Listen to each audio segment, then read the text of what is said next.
이 시간 우리들에게 주시는 하나님의 말씀은 에베소서 5장 22절부터 25절까지입니다. 앞에 보시면 성경 구절이 나와 있고요. 제가 여러분들을 대신해서 봉독해 드리도록 하겠습니다. 아내들이여 자기 남편에게 복종하기를 주께 하듯 하라. 이는 남편이 아내의 머리됨이 그리스도께서 교회의 머리됨과 같음이니 그가 바로 몸의 구주시니라. 그러므로 교회가 그리스도에게 하듯 아내들도 범사에 자기 남편에게 복종할지니라. 남편들아 아내 사랑하기를 그리스도께서 교회를 사랑하시고 그 교회를 위하여 자신을 주신같이 하라. 아멘.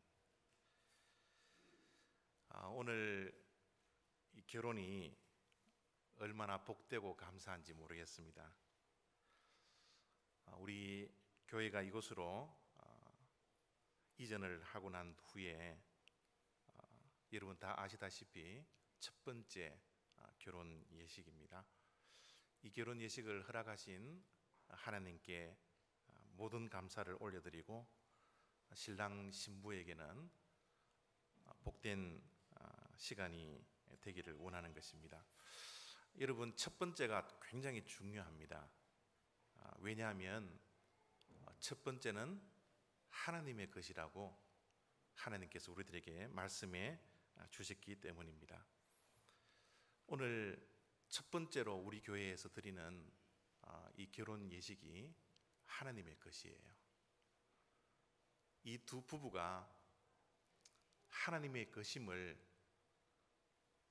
우리가 선포하고 이들의 결혼을 하나님께 올려드린다는 것이 얼마나 복되고 감사하고 교회로서는 참 기쁨이고 또 새로 출발하는 이 신랑 신부에게는 얼마나 복된 시간인지 모르겠습니다. 하나님께서 이렇게 첫 번째로 드려지는 이 결혼식에 축복을 주셔서 오늘 신부를 보니까요, 너무너무 예뻐요. 여러분들은 뒷모습만 보고 있지만 저는 이 아름다운 모습을 저 혼자서 이렇게 예쁜 모습을 보고 있습니다. 신부 화장도 잘 된 것 같아요. 얼마나 아름답게 서 있는지 모르겠습니다. 우리 신랑도 너무너무 늠름해요. 너무너무 신뢰가 가고 너무너무 씩씩하게 아내를 책임져 줄 수 있는 그런 귀한 신랑으로 아름답게 서 있는 것 같습니다. 여러분, 뒤에서 보시기에 신랑 신부 뒷면에 이 광채가 납니까? 나죠? 저는 많이 나서 눈이 부셔요. 오늘 이 신랑 신부가 하나님께서 복을 주셔서 이 세상에서 가장 믿음직스러운 남편, 가장 사랑스럽고 아름다운 신부를 이 자리에 서 있게 해주신 것이 얼마나 감사한지 모르겠습니다. 이들의 만남부터 지금까지 하나님께서 함께 해주셨습니다. 하나님께서 부르시는 그날까지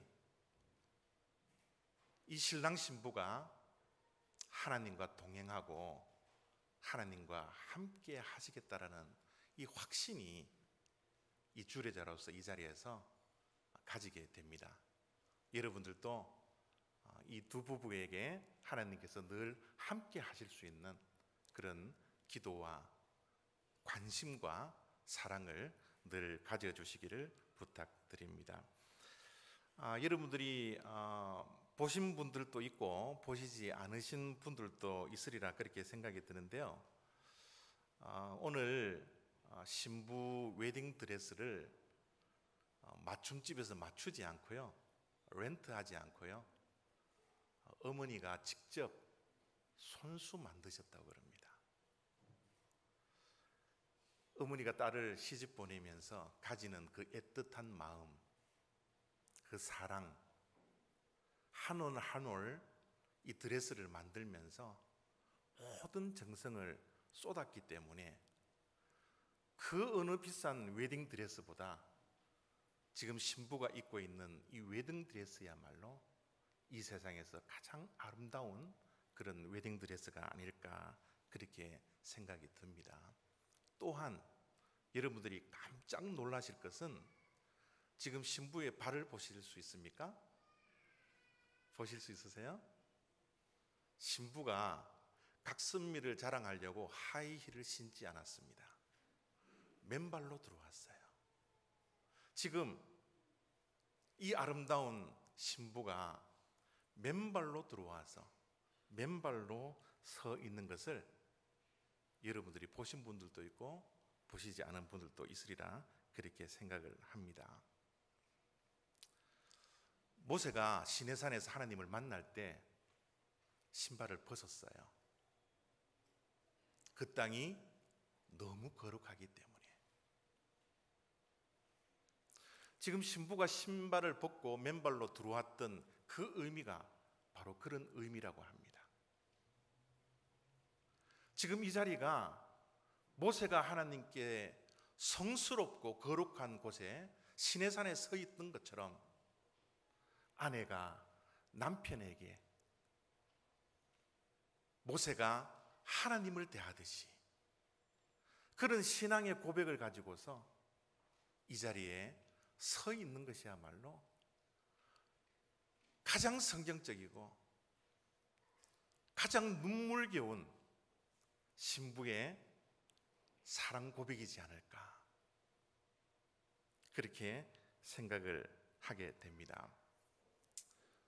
모세가 하나님 앞에서 신발을 벗은 이유는 그 땅이 거룩했을 뿐만 아니라 이제 내가 하나님의 종으로 복종하는 삶을 살겠습니다 라는 신앙적인 고백을 하기 위해서 신발을 하나님께서 벗게 하셨습니다.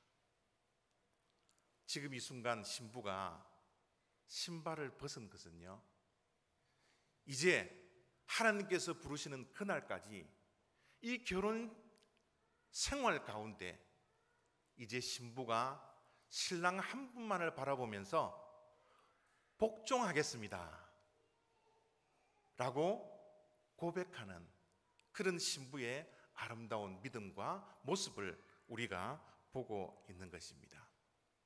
저는 결혼식도 많이 가보고 결혼 주례도 해봤지만 신부가 맨발로 들어오는 것, 맨발로 서 있는 것을 난생 처음 봤습니다. 이것은요, 한국 스타일도 아니고 미국 스타일도 아니고 강남 스타일도 아니고 오직 성경 스타일이라는 거예요. 믿음 스타일이라는 겁니다. 오늘 우리가 읽었던 이 본문 말씀도 하나님께서 우리 모두에게 이야기하기를 아내들은 남편에게 복종을 하라고 분명히 행복의 조건을 우리들에게 말씀을 해 주시고 있습니다. 오늘 본문을 보면요, 아내들은 자기 남편에게 복종하기를 죽게 하듯 하라.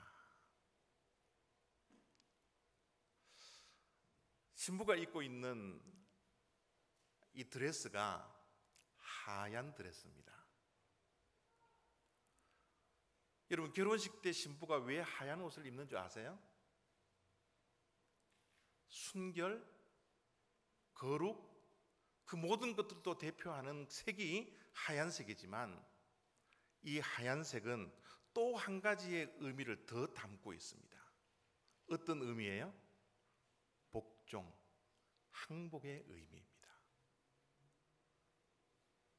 여러분, 전쟁에서 더 이상 전쟁을 할 수 없는 군인들이 항복을 표시할 때 하얀 깃발을 올립니다. 흰색은 항복을 뜻하는 거예요. 권투 선수들이 링 위에서 더 이상 싸움을 하지 못할 때 링 밖에 있는 코치가 무슨 색깔의 타올을 던지나요? 하얀 색깔의 타올을 던집니다. 왜요? 항복하겠다라는 겁니다. 이제 더 이상 싸우지 않겠다라는 거예요. 결혼식에 신부가 하얀 옷을 입고 있는 것은 이제 남편에게 손들고 항복하고 복종하겠다라는 그 귀한 의미가 이 하얀 웨딩 드레스의 의미라는 사실을 이 시간 기억해 주시기를 부탁드립니다. 순종과 복종은 하나님께서 주시는 신부에 대한 명령이지만 가정의 행복을 위해서 신부가 가져야 할 책임입니다. 아내가 남편에게 복종하기를 죽게 하듯 하라. 여러분, 죽게 우리가 믿는 자들이 복종과 순종할 때 우리가 이해되지 않는다고 해서 불순종할 수 있습니까? 복종하지 않을 수 있어요? 이것은 어떤 조건도 없습니다. 아내가 남편에게 복종하는 것은 어떤 환경이든지 어느 상황이든지 아무 관계없이 죽기에 무조건적으로 복종하는 것처럼 아내는 가정에서 복종할 것을 하나님께서는 하나님의 말씀을 통해서 새로 출발하는 이 가정에게 명령을 해 주시고 있는 것입니다. 우리는 하나님의 말씀에 억지로 순종하지 않습니다. 우리의 믿음은 기쁨으로 복종하는 거예요. 신부는 신랑에게 억지로 복종하지 마세요.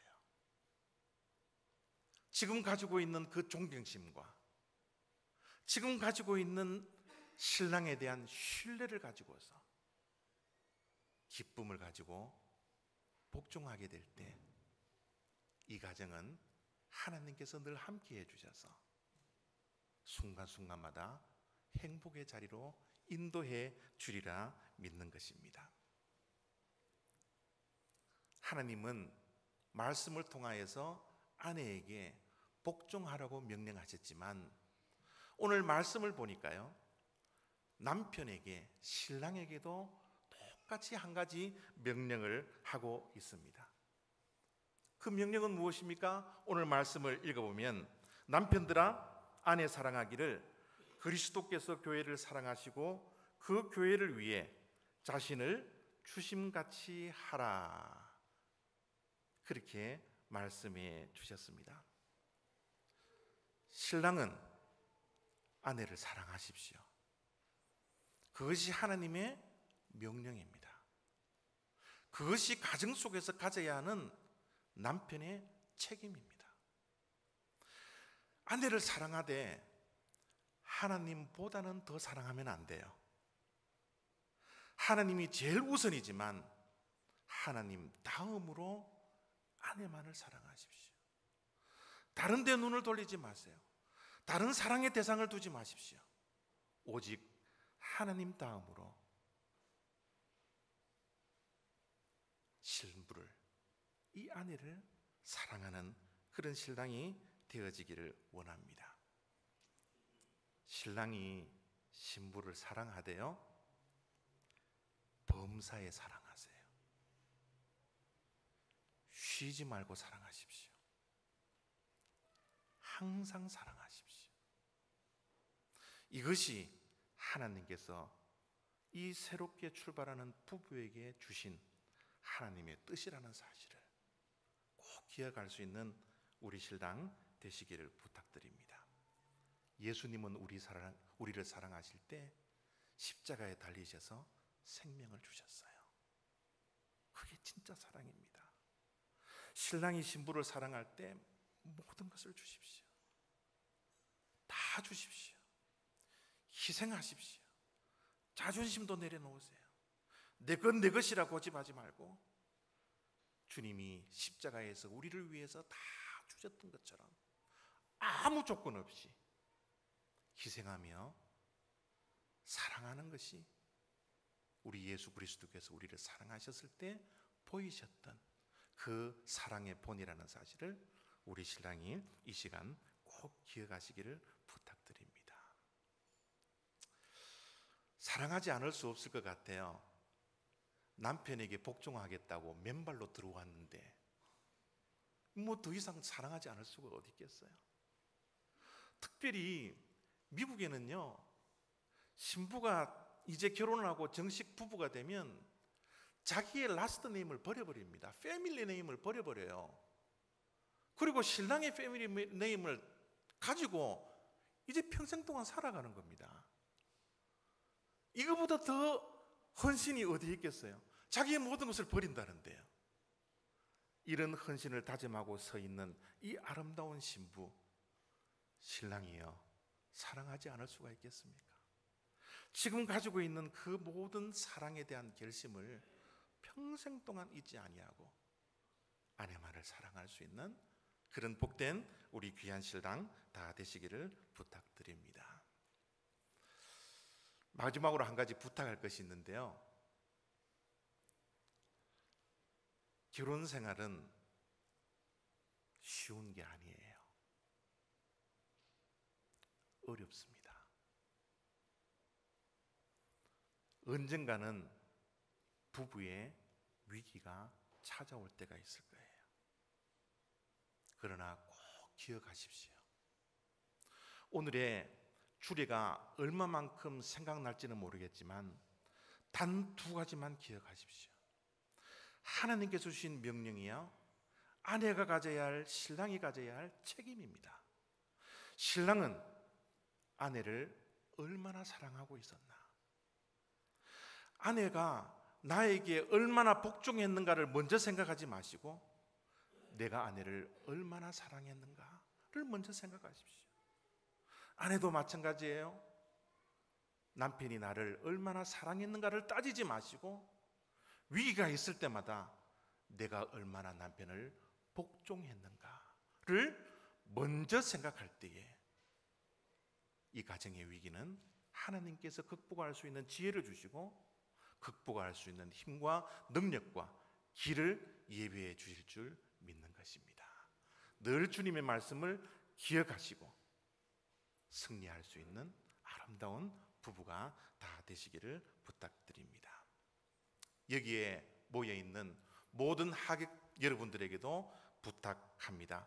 이 부부가 하나님 안에서 서로 사랑하며 서로 신뢰하며 서로 존경하며 서로 돕는 배필이 될 수 있도록 여러분 모두가 다 기도의 동력자가 되어서 이 부부를 위해서 계속해서 끊임없이 쉬지 말고 기도해 줄 수 있는 여러분들이 다 되시기를 부탁드립니다.